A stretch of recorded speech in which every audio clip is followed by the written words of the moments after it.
Sam Kelly is the author of Human History on Drugs, an utterly scandalous but entirely truthful look at history under the influence. It is such a fun read. Welcome, Sam Kelly, to the show. Hi, Sam. Hey, it's good to be here. I want to tell everybody right away before we start our conversation that we're having some internet glitching on my end, not Sam's end. But if it seems a little old school Max Headroom or some of my words get repeated or whatever, that the internet gods are going to visit tomorrow, but I could not get them to visit prior to this interview, and I didn't want to put this conversation off because I've been looking forward to it. So the human history of drugs, and one of the great things you've done, you're a Stanford graduate, and you're on the autism spectrum, and you explain that because the research is so complete on this gold vein of a topic, you know, that oftentimes doesn't get the exploration that any topic along these lines would get, like drug use through history, from luminaries through history. And you kind of explain it as your autism kicking in and you just couldn't stop the researching.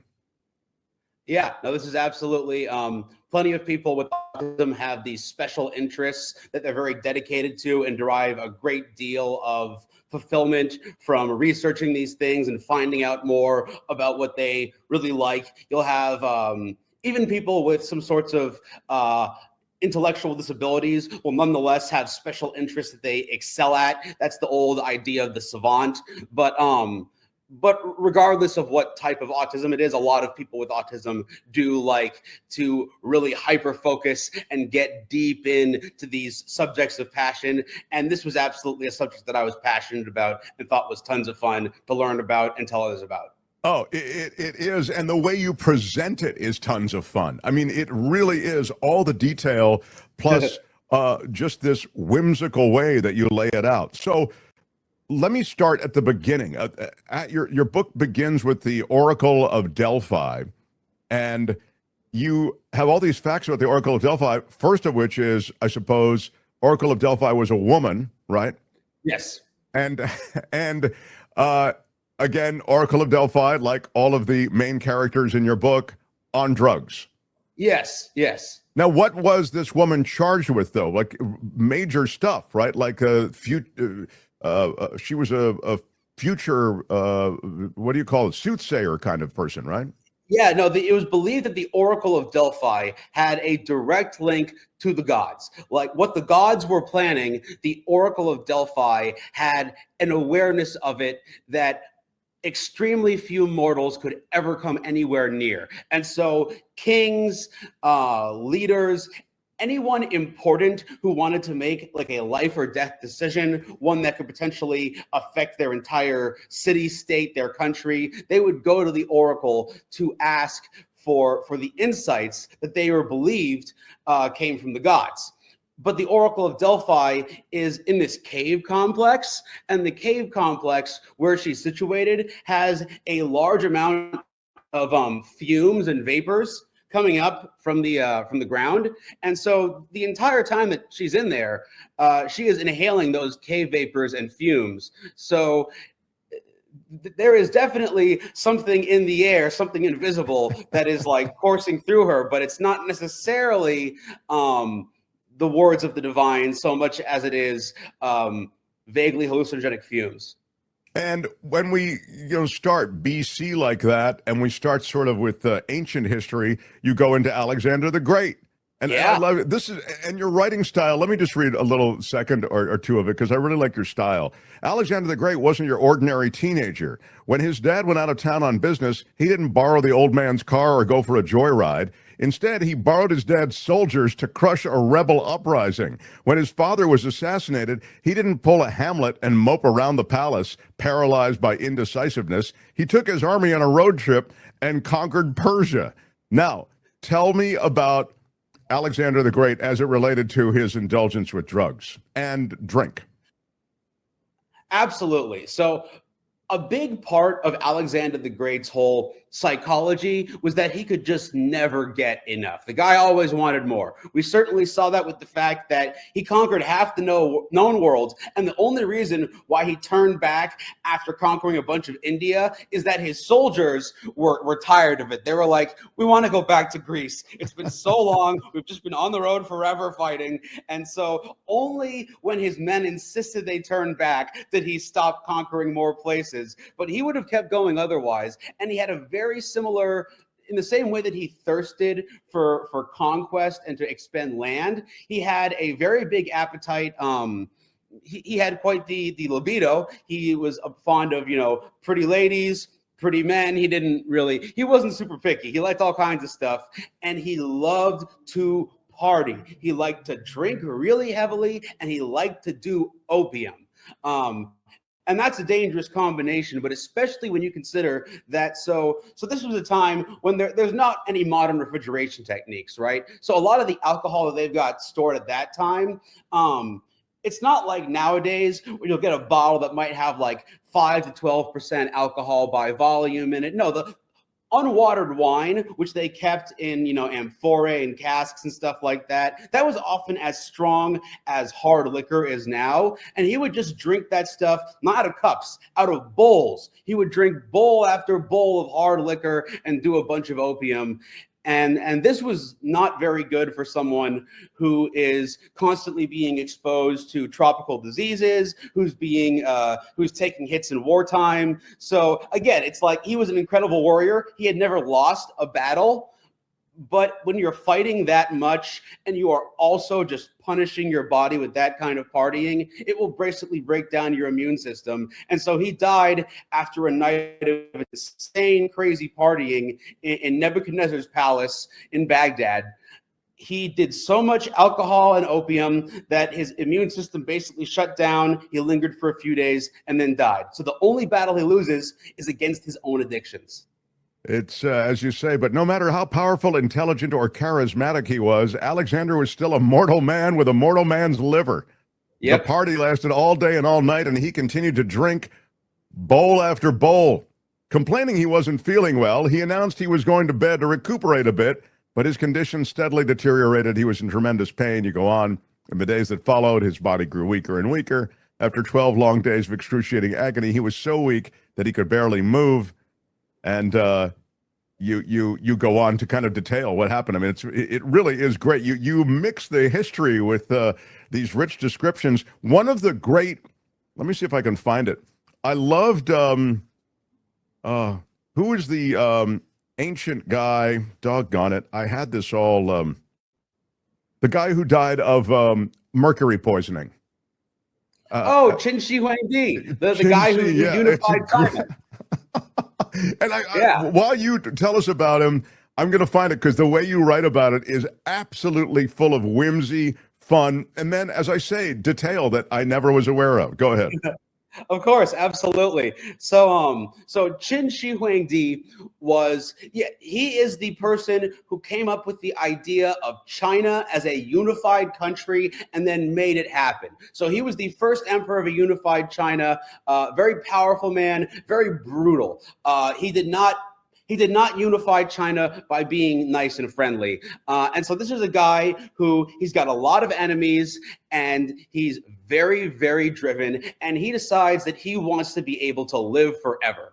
And so at the time, it was widely believed that Mercury had almost supernatural powers, like it was some kind of amazing ingredient that you could use. It was the time of alchemy, right? That was where the alchemists kind of they kind of convinced him this is the thing that you can take to live forever. That's what he wanted to do, right? Live forever. Yeah, he wanted to live forever, and a large part of the reasoning seemed to be that, look how cool Mercury is. It's like it's a metal, but it's a liquid. That's awesome. Clearly, this can let you do things that no other human could hope to achieve ordinarily. But obviously, as we now know, Mercury does not have any medical utility like that. It is, in fact, really poisonous.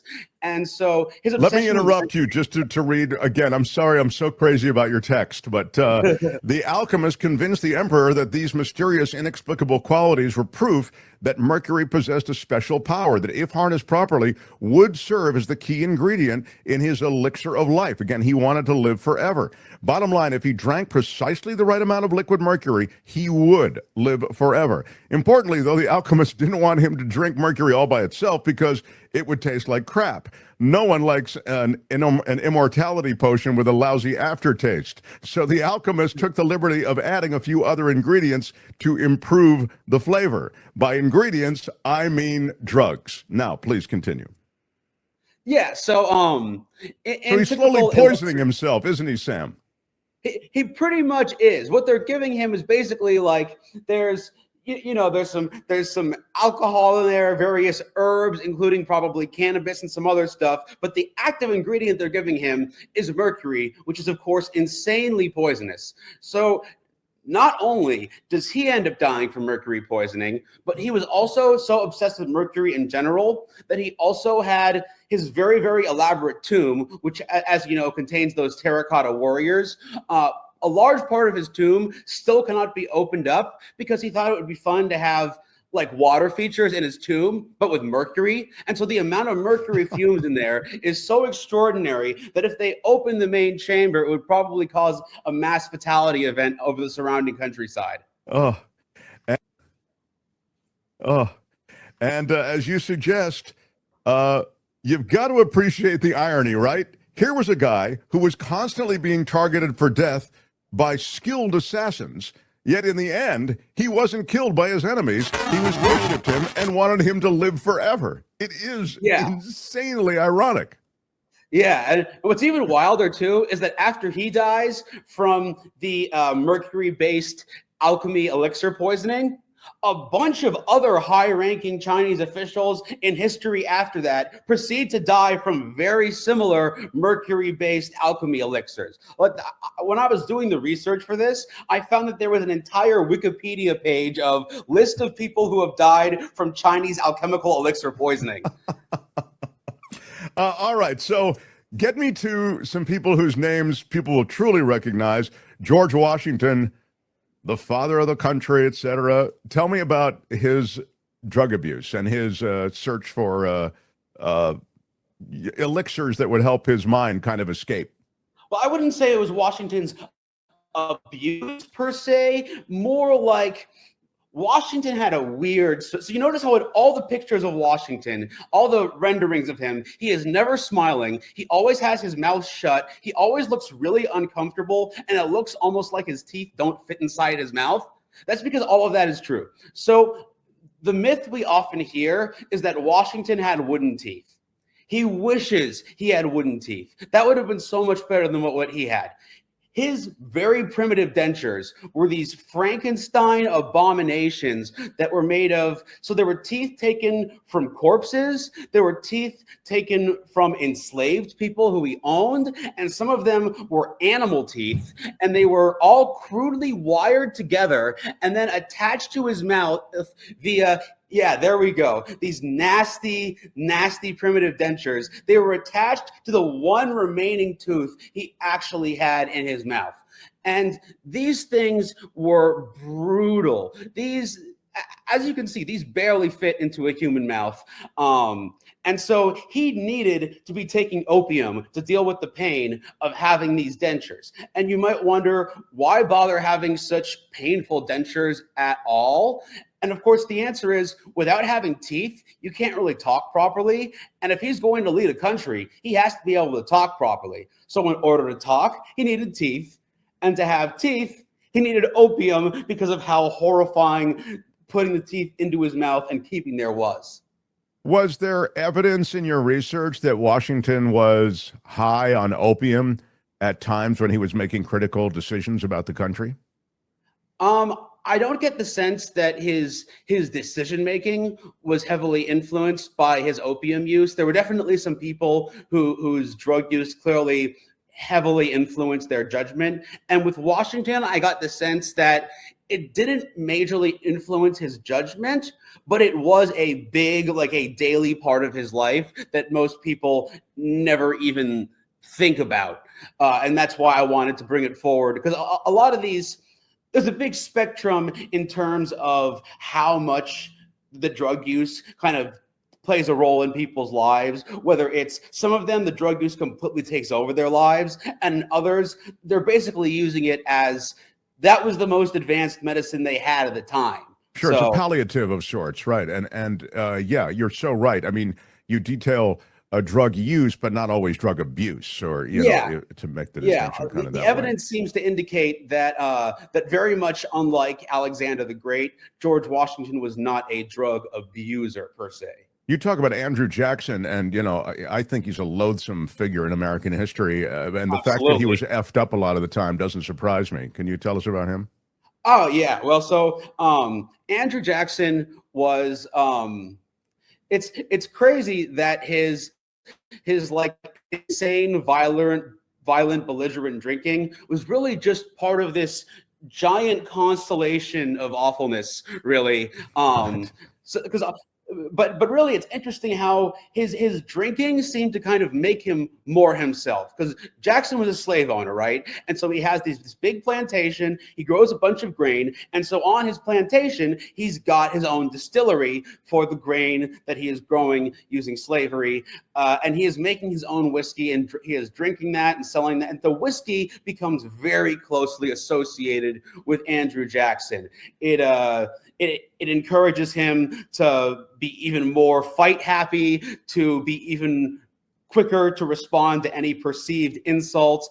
And of course, it makes him money, and it gets people like it when they get free booze. So this is how he got his big user base of poor white folks who supported him and were the biggest driving factor. Was Andrew Jackson would give out free booze at his political events to people who would vote for him. So they would just turn into these gigantic drunken bacchanalia, to the point where he actually had a party at the White House that he had to ultimately escape out a window because of how crazily drunk people got there. But they managed to pull the guests outside, because he filled literal bathtubs full of whiskey, but put them outside to get the people to leave the house so they would drink out there and not inside. One of the wild things about Andrew Jackson that you do note in your book is that, you know, he was a brutal, just sort of jihadist against native peoples, you know, and I mean, it's just,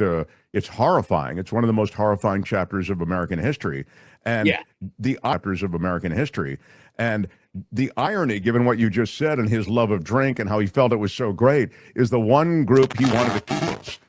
Isn't that right? I mean, and I also say it's ironic because, as you know, the indigenous peoples of America have been plagued by alcohol abuse on reservations, et cetera. So that was kind of a weird wrinkle in it all, you know?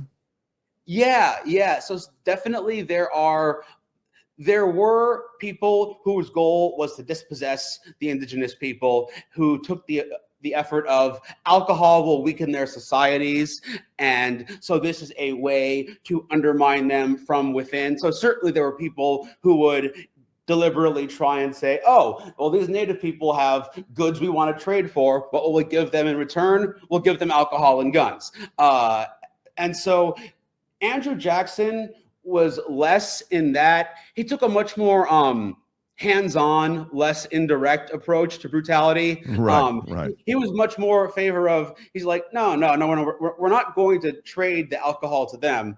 I'm going to drink the alcohol, and then I'm going to go and engage in acts of extreme violence. So that was pretty much a big part of his whole MO. He would do insane, violent stuff, and then dare anyone to challenge him. And who wanted to challenge someone that crazy?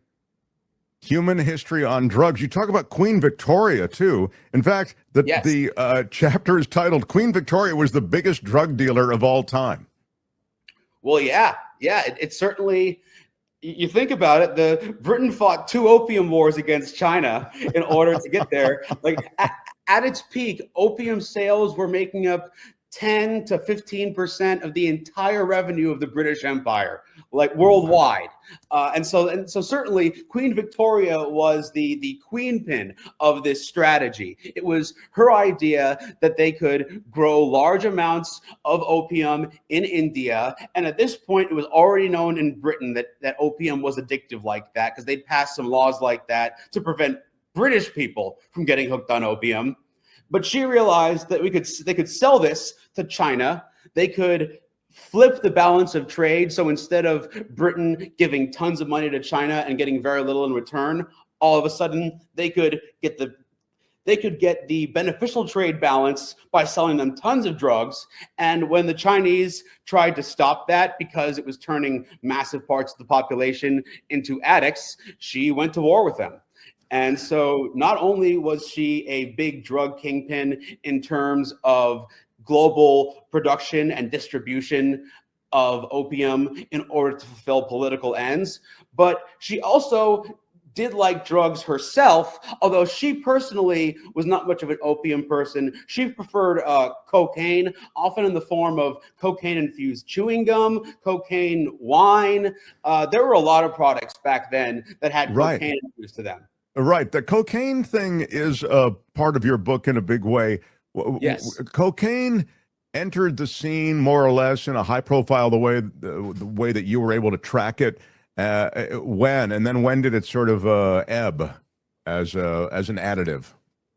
Okay, so cocaine obviously is derived from the coca leaf, and so coca leaves in South America and parts of South America have a very long traditional history there. So that's been being done since time immemorial. And so coca leaves are maybe like 5% most cocaine by volume. So most people who chew coca leaves, they just get, it staves off altitude sickness, somewhat reduces their appetite, but doesn't really give them cocaine effects. So in the 19th century, Europeans find these plants and they decide that they're going to really study them and extract this stuff. And so they managed to get very high concentration cocaine that was never previously available before. And this stuff becomes super popular in Europe as a wonder drug and a medical curiosity. So through most of the 19th century, there are no limitations on cocaine, and those only really come in the early 20th century.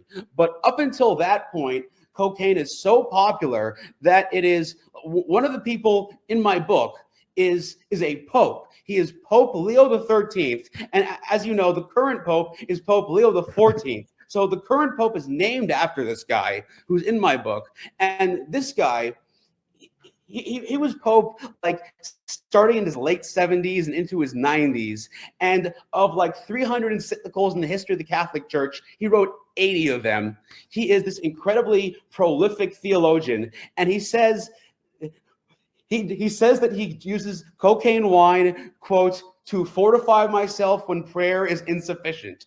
He loves the cocaine wine so much, he gives a Vatican gold medal to the creator of the cocaine wine and appears in a full-page advertisement for the cocaine wine that is reproduced in my book. Oh, gosh, it's just so funny. It really is the papal love of cocaine wine. You just think you'd never see it. So Vincent Van Gogh is a fascinating figure in history because we all sort of feel we know a little bit about his madness, and how it was taking over his. But I didn't realize the degree to which he was into other drugs. And then your book exposes no, he was into one huge thing beyond just the madness and the drugs. One thing that was really diminishing his ability to survive with mental clarity and also maybe to survive, period, physically. Oh yeah, so he was eating yellow paint, wasn't he, Sam? Yeah, he was eating yellow paint. Well, he was eating other paint too. Yellow paint happened to be his favorite. That was his favorite flavor. And as you might notice in his artwork is full of massive amounts of yellow. He really likes to use it both as an artistic thing and as a thing to ingest. And see, the thing about Van Gogh is he just had a lot of stuff mentally wrong with him to begin with, to the point where, like I think his substance, because his substance use is so weird. It's ingesting paint, trying to drink turpentine, stuff like that. It seems like that's a pretty clear outgrowth of him being really mentally ill. Because certainly yeah. it's the kind of thing that most people wouldn't even, it would not occur to them. He likely had a condition called pica, which is a condition that makes people really want to eat non-food objects. It's generally considered to be a mental disorder because you can't digest those things, and a lot of them are poisonous. And certainly what he was consuming was lead-based paint, so it was very much poisonous, and it was only making him even more insane. And so it was really just a kind of a vicious cycle where, because he's mentally unstable and has access to tons of paint, he starts eating some of the paint, which makes him more mentally unstable and more likely to do insane things. So it's like having him go into a psychotic. I mean, he was, yeah. Having him go into a psychotic fury of rage and cutting his ear off is perhaps less surprising when you realize all the terrifyingly insane stuff that he was compelled to do by his mental illness before that. Again, like I believe one of his roommates had to prevent him from drinking an entire bottle of turpentine. Yeah, I mean, and you realize that he's on these psychotic breaks. Many of them are brought on by this very thing that is, as you say, it's this kind of a vicious cycle, this cycle of abuse. We talked, and your book goes through all of these luminaries. Again, the invention of LSD is to take everybody through the just quickly. Again, these are all things that you detail richly and in this whimsical, fun way. Sam, you're really a gifted writer. I hope you do a lot more in this way. But tell us about the development of LSD. So yeah, LSD was invented in the 1940s in Switzerland by a chemist named Dr. Albert Hofmann, who he was actually studying ergot fungus. Like I think you can get it on kinds of bread mold. It's just a fairly commonly occurring type of fungus. But he's messing around with the molecules, and he realizes that there's one that produces kind of a strange effect. It makes you feel kind of odd. And so he doses what he thinks is a very, very small dose. And then he starts heading home. But as it turns out, he'd actually given himself quite a large dose of this novel psychedelic. And so as he's going home on his bicycle, like the world is melting around him and so he realizes that he has created something very strange. And so for 10 years, this stuff, it turns out, has actually great use in the field of psychiatry. And so it gets used as a psychiatric medication with some effects for a while, until there's a double whammy. There is the CIA decides that they want to study mind control, and so they buy up the entire world supply of pharmaceutical LSD. And meanwhile, a bunch of hippies realize that if you take way larger doses than what the prescription says, you can start to trip out and see some really weird stuff. And so that sort of 1-2, the CIA trying to weaponize it and hippies using it for recreation, ends up getting LSD banned, which its creator was always very upset about, because he genuinely believed, with good reason, that it had tremendous use in dealing with all kinds of conditions, from depression to anxiety and addiction and other things like that. But it all got ignored in favor of, whoa, man, look how trippy it is. Yeah. Yeah. Isn't that wild? I feel like it's swinging back the other way. Now there seem to be more reputable ways to pursue LSD.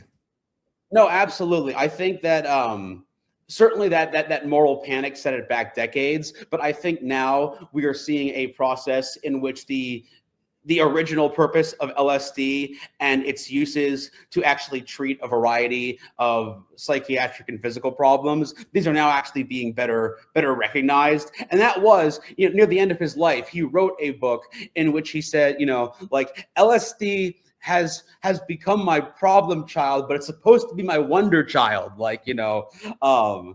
And so he's like, I believe it can be the wonder child again if it's given a chance. Yes, Dr. Frankenstein. So let me two other things before I let you go. One is JFK. I'll get to in a second, but I'm curious about cannabis and cannabis through time, because think we trace the origins of cannabis back to the beginnings. And you talk about the pharaoh Ramses, I think, also Yeah, being on Ramses cannabis. the Great.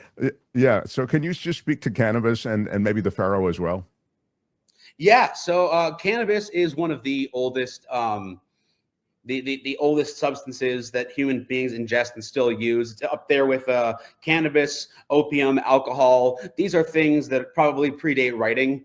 And so in the ancient world, in ancient Egypt, ancient India, ancient China, cannabis was already known to have significant effects on people. And so Ramses the Great, the one who's identified as the pharaoh from the Bible, built all these massive monuments. Well, he didn't personally build them. He had people do it for him, obviously. But, you get the idea. Monument builder, very important pharaoh. He was more a supervisor.